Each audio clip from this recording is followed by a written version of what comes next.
చూస్ country delight, live better. ఇప్పుడే country delight app ని download చేసుకోండి. Hi hello, welcome to Suman TV. నేను మీ రోషన్. నిజంగా ప్రపంచం మొత్తం కూడా చాలా దిగ్భ్రాంతికి లోనైందని చెప్పుకోవచ్చు. ఎందుకంటే దాంట్లో ఇండియన్స్ మాత్రమే కాదు, అండ్ అక్కడ దేశానికి సంబంధించిన వాళ్ళు కూడా ప్యాసింజర్స్ దాంట్లో ట్రావెల్ చేస్తున్నారు. 242 మందిలో ఒకే ఒక్కడు మృత్యుంజయుడు అని చెప్పుకోవచ్చు. నిజంగా దేవుడు అంటే నౌకలో ఉన్నాయి భూమి మీద అతను చెప్పాడు, ఆల్రెడీ స్టేట్మెంట్ ఇచ్చాడు. ఒక పెద్ద సౌండ్ వచ్చింది, తర్వాత క్రాష్ అయిపోయిందని చెప్పారు. అసలు ముందు క్రాష్ అయిన వీడియో అయితే ఒకసారి చూద్దాం. ఇది చూసిన తర్వాత మనతో పాటు దీని గురించి క్లియర్గా విశ్లేషించడానికి ఏవియేషన్లో దాదాపు 40 సంవత్సరాల ఎక్స్పీరియన్స్ ఉందన్నమాట పల్లూరు వెంకటేశ్వర గారు. ఆయన క్లియర్గా చెప్తారు ఈ ఘటన ఎందుకు జరిగింది. ఎందుకంటే ఇండియా ఏవియేషన్ హిస్టరీలో ఫస్ట్ టైం ఇలాంటి ఒక క్రాష్ జరగటం, ఇంత పెద్ద క్రాష్ జరగటం, అది కూడా 800 feet వెళ్ళగానే వితిన్ 40-50 సెకండ్స్లోనే క్రాష్ అయి పడిపోవటం, 2 ఇంజిన్స్ ఫెయిల్ అయినాయని డీసీసీ ఆల్రెడీ డిక్లేర్ చేసింది. కాబట్టి ఎందుకు జరుగుంటుంది అనేది కూడా కొంచెం టైం పడుతుంది డెఫినెట్గా. సో ముందు వీడియో అయితే మనం చూద్దాం, క్లియర్గా అర్థమవుతుంది మీకు.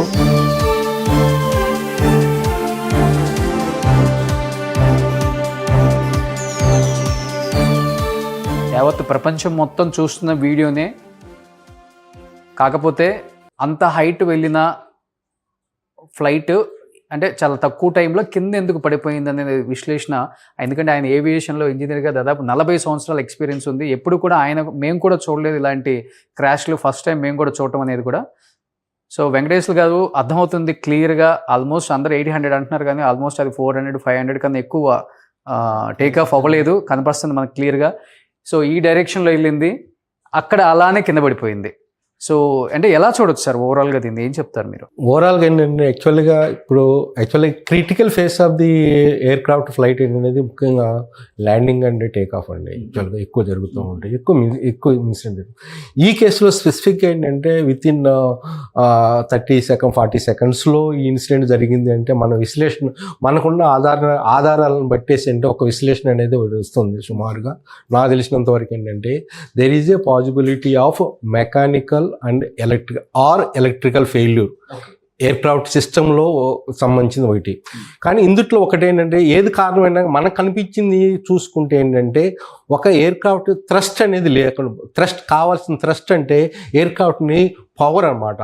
ఆ పవర్ అనేది అక్కడ డ్రాప్ అయింది. యాక్చువల్గా ఎప్పుడైతే పవర్ అయితే డ్రాప్ అవుతుందో అది ఆటోమేటిక్గా ఎయిర్ క్రాఫ్ట్ అనేది డౌన్ అయిపోతుంది. తగినంత లిఫ్ట్ దొరకదు పవర్ అనేది లేకపోవడం వల్ల. అంటే ఇక్కడ లాస్ ఆఫ్ థ్రస్ట్ అనేది జరిగింది. లాస్ ఆఫ్ థ్రస్ట్ జరగడానికి కారణాలు కొన్ని కారణాలు మనం చూసుకొని విశ్లేషిస్తే ఇందులో నేను చెప్పినట్టుగా there is a possibility of the mechanical failure or electrical failure. Electrical failure ఉండటానికి కూడా కారణం కూడా ఏంటంటే నేను తెలిసిన కొంచెం ఇన్ఫర్మేషన్, మనం చూసిన ఇన్ఫర్మేషన్ కూడా ఏంటంటే ఈ ఎయిర్ క్రాఫ్ట్కి అంత ముందు కూడా కంప్లైంట్ కూడా ఉంది. ఇది ఎలక్ట్రికల్ సంబంధించిన ఎంటర్టైన్మెంట్ సిస్టమ్ కానీ ఏసీ సిస్టమ్ కానీ సరిగా పనిచేయట్లేదు అని ఈ air craft specific air craft అనేది ఒకటి ఉంది.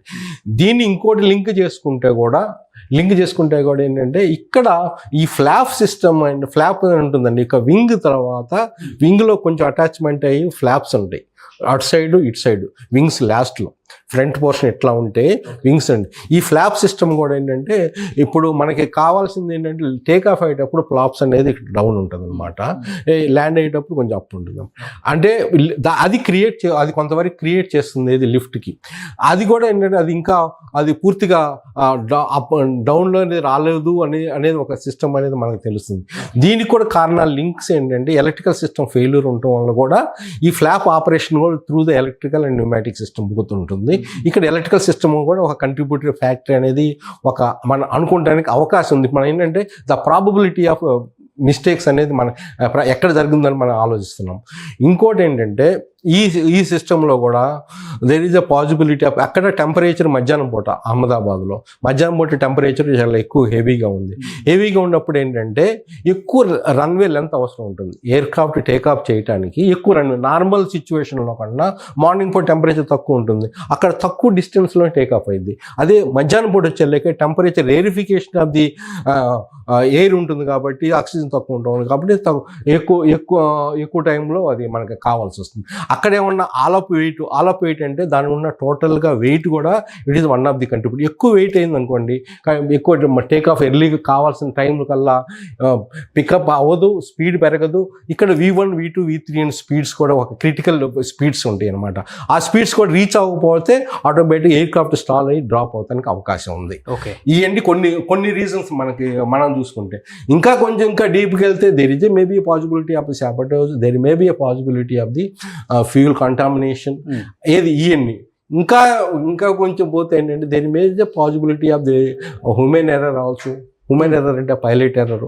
మన యాక్సిడెంట్ హిస్టరీ మనం తీసుకుంటే యాక్చువల్లీగా 45 to 55%. పైలట్ ఎర్రర్ అంటే ఎలాంటివి ఉంటాయి సార్? పైలట్ ఎర్రర్ ఎట్లా ఉంటుందంటే కావాల్సిన టైంలో కావాల్సిన యాక్షన్ తీసుకోలేదనుకోండి, ఇట్ ఇస్ హ్యూమన్ ఎర్రర్ అంటారు. హ్యూమన్ ఎర్రర్ అంటే మనం చేయాల్సిన పనులు సరిగా వాళ్ళకి చెక్ లిస్టులు ఉంటాయి, అవి చేయలేకపోయినాయి. SOP అంటే స్టాండర్డ్ ఆపరేటింగ్ ప్రొసీజర్స్ ఉంటాయి, అవి సరిగా మెటిక్యులస్గా ఫాలో అవ్వాలి, అవి ఫాలో అవ్వాలి. ఇన్ని డిఫరెంట్గా అంటే వాళ్ళు కావాలని అంటే వాళ్ళకి ఒక హిస్టరీ ఉంది. సుమిత్ శబర్వాల్ అనుకుంటా 8,200 hours పైన చేశారు, అండ్ కో పైలట్ కూడా 1100 hours. ఇప్పుడు ఏంటి మిస్టేక్ అంటే మనకు తెలియకుండా జరిగేది. మనం ఎంత అనుభవం ఉన్నా కానీ ఒక్కసారి జరగడానికి ఎర్రర్ అనేది, పైలట్ ఎర్రర్ అనేది it is error, it is happen suddenly. Accident అనేది ఎంత ఎక్స్పీరియన్స్ డ్రైవర్ ఉన్నా కానీ జరగడానికి అవకాశం ఉంది. బట్ హిస్టరీ చెప్తున్నాను నేను, ఇది ఈ కేసులో జరిగిందని నేను చెప్పట్లా, ఈ కేసులో తెలియదు. బట్ వాట్ ప్రాబబిలిటీ మనం చూసుకునే మెకానిక్ కానీ ఎలక్ట్రికల్ కానీ ఈ థ్రస్ట్ క్రియేషన్ ఫ్యాక్టర్స్ కానీ మనకు తెలుస్తుంది. అది లాస్ట్కి కేసుకి వచ్చేలాక జరుగుతుంది అనమాట.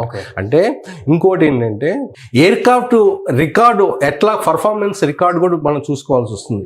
ఫాస్ట్గా ఏ విధంగా ఈ ఎయిర్ క్రాఫ్ట్ ఎట్లా పర్ఫార్మెన్స్ చేసింది అంటే, ఏదైనా అంతకుముందు ప్రాబ్లమ్స్ ఉండే ఆ స్నాక్స్ అంటారు, ఏదైనా రిపేర్ ఏదైనా ప్రాబ్లమ్ స్నాక్స్ అంటారు. ఎటువంటి స్నాక్స్ ఇందులో ఎయిర్ క్రాఫ్ట్లో ఉంది, వీళ్ళు సరిగా రిపేర్ చేశారా లేదా అంటే మెయింటెనెన్స్ ప్రొసీజర్స్ ఉంటుంది కదా, రెగ్యులర్గా మెయింటెనెన్స్ ప్రొసీజర్స్ ఉంటాయి. ఏదైనా సడన్గా జరిగినప్పుడు ఏంటంటే అప్పుడు ఒక టైప్ మెయింటెనెన్స్ ఇన్స్ట్రక్షన్స్ ఉంటాయి, అది సరిగా చేశారా లేదా అని కూడా. మెయింటెనెన్స్ ఎర్రర్స్ కూడా ఉండటం వల్ల మెయింటెనెన్స్ సరిగా చేయకపోవడం 5 to 10% వరకు ఈ యాక్సిడెంట్ జరగడానికి అవకాశం ఉంది.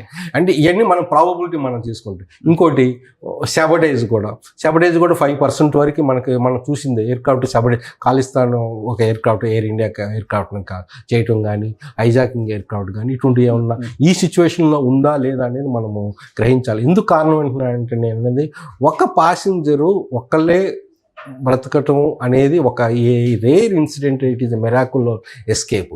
ఇది ఏ విధంగా చూడాలనుకునేది ఇన్వెస్టిగేషన్ తర్వాతే మనకు తెలుస్తుంది నిజంగా. ఇంకోటి చెప్పింది ఇంకా ఫ్యూయల్ కంటామినేషన్ అంటే ఇప్పుడు ఇందులో 2 ఇంజిన్స్ ఉన్నాయండి ఇందులో. ఏది బోయింగ్ 787 డ్రీమ్ లైనర్ అంటారు. At a time 2 air crafts 2 engines failure అనేది రేర్ కేసు. కానీ ఒక కేసులో, ఒక ఎక్సెప్షనల్ కేసులో కూడా జరగడానికి అవకాశం ఉంది, ఒక ఫ్యూయల్ కంటామినేషన్. అంటే ఇది ఎక్కువ హైట్ కూడా వెళ్ళలేదు సార్, ఆల్మోస్ట్ 600 feet అనుకోవచ్చు. ఇంకొకటి ఏంటంటే మీరు కూడా దాదాపు ఒక 40 సంవత్సరాల ఎక్స్పీరియన్స్ ఉంది ఏవియేషన్ లో, రకరకాల డిపార్ట్మెంట్ లో ఇంజనీర్ గా పనిచేశారు. అండ్ ఎప్పుడు కూడా రన్వే మీద ఉన్న ఫ్లైట్ ఎప్పుడైతే టేక్ ఆఫ్ అయ్యే టైం ముందు ఒక half an hour before engines పూర్తిగా చెక్ చేస్తారు. దాని కెపాసిటీ ఏంటి, ఇంజిన్స్ ఎలా ఉన్నాయి, దాని టెంపరేచరు, ఇవన్నీ కూడా చెక్ చేస్తారు. ఏమన్నా కొంచెం తేడా కొడుతుంది అనిపిస్తేనే రిస్క్ తీసుకోరు కూడా. అలాంటిది 2 ఇంజిన్స్ ఫెయిల్ అయినాయని DGCA కూడా స్టేట్మెంట్ ఒకటి ఇచ్చేసింది. అంటే ఎలా పాసిబుల్ అవుతుంది సార్? పాసిబుల్ నేను చెప్పాను కదండి, 2 ఇంజిన్స్కి ఒకటే ఫ్యూల్ ఒకటే పోతుంది. అది దానికి చేసిన దాని ఫ్యూల్లో ప్రాబ్లమ్స్ ఏమైనా ఉన్నా కానీ పాసిబిలిటీ. ఇంకోటి కూడా నేను చెప్పాను, is there any possibility of the bird strikes. Birds కూడా ఏంటంటే, కానీ అది కూడా రేర్ ఛాన్సెస్. ఏది 2 ఎయిర్ క్రాఫ్ట్ ఎప్పుడైనా ఏంటంటే ఎక్కువ స్పీడ్, మామూలు స్పీడ్ ఏ స్పీడ్ అయినా కానీ ఏంటంటే ఎయిర్ క్రాఫ్ట్ డైరెక్ట్గా బర్డ్ వచ్చింది అనుకోండి, ఆ టర్బైన్ బ్లేడ్స్ అన్ని డ్యామేజ్ చేసేస్తుంది. డ్యామేజ్ చేస్తున్నప్పుడు పర్ఫార్మెన్స్ తగ్గిపోతుంది. మనకి లిఫ్ట్ దొరకదు, పవర్ దొరకదు. That is a possibility. అంటే ఇక్కడ ఏంటంటే డిఫరెంట్ ఎన్ నెంబర్ ఆఫ్ మనం అనలైజ్ చేస్తున్నాము. అంటే ఇప్పుడు బర్డ్ స్ట్రైక్ జరిగింది, కానీ బర్డ్ స్ట్రైక్ జరిగేలకు ఒకటే 2 ఇంజిన్స్ ఉండి 2 జరిగి ఉంటుందా అనే ఒక ప్రాబబిలిటీ అనేది తగ్గుతూ ఉంటుంది. ఇంకొకటి ఏంటంటే మనం ఇందాక చెప్పినట్టుగా మిగతా డిఫరెంట్ ఫ్యూల్ కంటామినేషన్ కానీ ఏదైనా mall functioning of the electrical systems కానీ మన కోలిషన్ మనం చూసుకుంటే ఏంటంటే ఆల్రెడీ పీపుల్ కంప్లైంట్ ఏసీ సరిగ్గా పనిచేయట్లేదు, ఎంటర్టైన్మెంట్ సిస్టమ్ పనిచేయట్లేదు. వాటి వల్ల క్రాష్ అవుతుందండి అసలుకి? అంటే అవకాశాలు ఉంటాయా? పాసిబిలిటీ. ఎందుకంటే ఉత్తమ్ కుమార్ రెడ్డి గారు బిఫోర్ ఎయిర్ ఫోర్స్ లోనే ఉన్నారు. ఆయన కూడా నిన్న టీవీ9 లో కూడా లైవ్ లోకి వచ్చినప్పుడు నేను విన్నాను, అది లోపల వైబ్రేట్ అవుతుంది, లేకపోతే ఏసీ సరిగా రావట్లేదు, వీటి వల్ల అవకాశాలు ఉండవని క్లియర్ గా చెప్పారు ఆయన కూడా. అంటే అవకాశాలు ఎట్లా ఉంటాయి అంటే ఇప్పుడు ఎన్ని రావటం సిస్టమ్ రావట్లేదు, there is a possibility, there is some problem in the electrical system కదండి.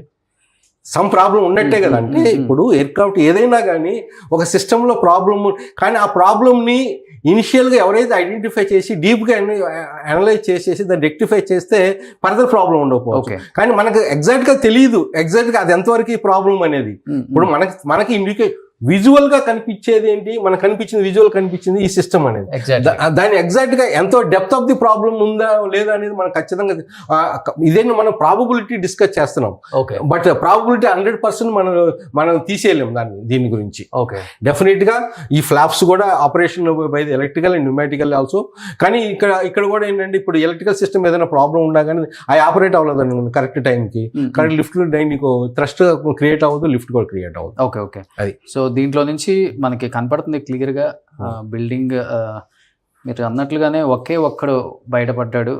లేటెస్ట్ అప్డేట్స్ చూసుకుంటే మీరు, సో ఇది పొజిషన్ ఫ్లైట్.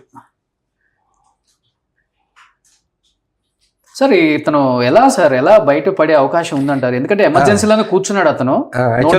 యాక్చువల్గా ఇది ఎట్లా బయటపడి it is a miraculous escape. అతను సీట్ నెంబర్ కూడా మనం ట్రై చేస్తే సో ఆల్రెడీ వేరే ఛానల్ వాళ్ళు కూడా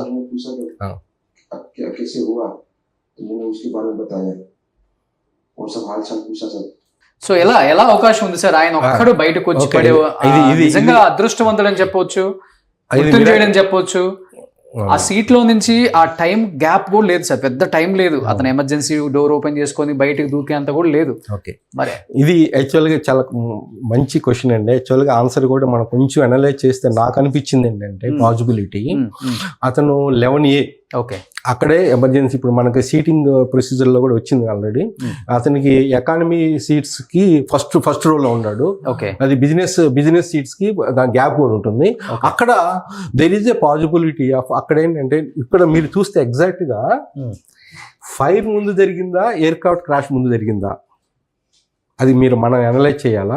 ఇక్కడ ఇతను చెప్పడం కానీ కొంచెం అనలైజ్ చేస్తే ఏం జరిగి ఉంటుందని నా అజంప్షన్ ఏంటంటే, ఫస్ట్ ఎయిర్ క్రాఫ్ట్ లిఫ్ట్ లేకుండా డ్రాప్ అయింది, అక్కడ బిల్డింగ్ మీద పడింది, అక్కడ కొంచెం బ్రేక్ అయిన తర్వాత ఫైర్ అంటుకుంది. ఆ టైంలో దెర్ ఈజ్ ఎ పాసిబిలిటీ ఏంటంటే అక్కడ బ్రేక్ అయినప్పుడు అప్పటికి మంటలు అంటలా, దెర్ ఈజ్ ఎ పాసిబిలిటీ ఈ హిమ్సెల్ఫ్ అతన్ని త్రో చేసి ఉండొచ్చు. ఇప్పుడు ఆ ఇంపాక్ట్కి అతనున్న సీటు డోర్ పక్కన ఎమర్జెన్సీ డోర్ ఓపెన్ అయి ఉండి there is a possibility of is been thrown out. ఆ పాసిబిలిటీ ఉండొచ్చు. లేకపోతే ఈ హిమ్సెల్ఫ్ అతను చెప్పిన దాని ప్రకారం ఈ హిమ్సెల్ఫ్ మస్ట్ హావ్ ఎస్కేప్డ్. ఏది by the time the fuel is totally burned, started burning. అంటే అక్కడ ఏంటంటే ఫస్ట్ నీకు ఎయిర్లో నీకు ఎక్కడ ఫైర్ అనేది, ఎయిర్ క్రాఫ్ట్ ఫైర్ అనేది ఇంజిన్ ఫైర్ కానీ ఎక్కడ జరగల. అంటే ఇంపాక్ట్ బిల్డింగ్ ఇప్పుడు ఏంటంటే ఇప్పుడు పవర్ లేదు, థ్రస్ట్ లేదు, దానివల్ల బిల్డింగ్ మీద పడింది. బిల్డింగ్ పడిన తర్వాత ముక్కలైన తర్వాత ఆ time there is a possibility ఆ టైంలో అక్కడ ప్లేస్లో ఇతను ఉండొచ్చు, లేదా కొంచెం స్కిప్ పుష్ చేసి ఉండొచ్చు, ఎందుకంటే ఆ విధంగా ఇంపాక్ట్ ఉంటుంది. గ్యాప్ కూడా లేదు సార్, పైనుంచి ఒక్కసారిగా వచ్చి క్రాష్ అయిపోయింది. క్రాష్ అయ్యేటప్పుడు ఇప్పుడు టైం లేదు. నేనేంటంటే ఇతను చేయలా, ఆటోమేటిక్ సిస్టమ్. ఇప్పుడు నార్మల్గా ఏదైనా ప్రాబ్లం ఉన్నప్పుడు సీట్లు కూడా ఓపెన్ చేసి ఉండొచ్చు అతను. ఇప్పుడు సీట్ బెల్ట్ ఉంటాయి, అది ఓపెన్ చేసి అతని సిస్టమే పుష్ బయటికి సీట్ తో సహా, సీట్స్ కాదు సీట్ ఓపెన్ చేసి ఉండొచ్చు.